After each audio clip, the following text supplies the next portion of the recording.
பாகிஸ்தான் பயங்கரவாதிகள் நம்மளை தாக்கி 26 பேரை கொன்னதுக்கு ஆப்ரேஷன் சிந்தூர் அப்படின்ற பெயரில் பதிலுக்கு நம்ம அவங்களுக்கு தக்க பதிலடி கொடுத்துட்ருக்கோம்.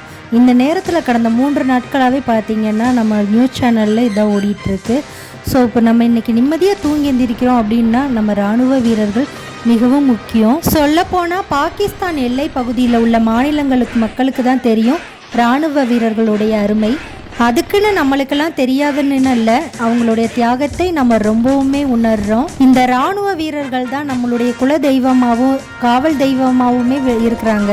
காலையில் நியூஸ் சேனலில் பார்த்தேன், சண்டிகரில் உள்ள இளைஞர்கள் பெண்கள் எல்லாரும் தன்னார்வலர்களாக நாங்கள் உறுதுணையாக நிற்கிறோம், இராணுவத்திற்கு உறுதுணையாகவும் இராணுவ வீரர்களுக்கு உறுதுணையாகவும் நிற்கிறோம் அப்படின்னு சொல்லி எழுச்சியாக வந்திருக்காங்க. இந்த மாதிரி நேரத்தில் நம்மளுடைய ஆதரவை நம்ம எப்படி காட்டணும்னா, நம்ம ஒற்றுமையாக இருந்தாலே அவங்களுக்கு தக்க பதிலடி கொடுத்த மாதிரி தான் இருக்கும். நம்ம ஒற்றுமையை சீர்குலைக்கணும் அப்படின்றத அவங்க முயற்சி. அதை நம்ம தகர்த்துட்டாலே நம்ம பாதி ஜெயிச்சிட்டோம். ஜெய்ஹிந்த்.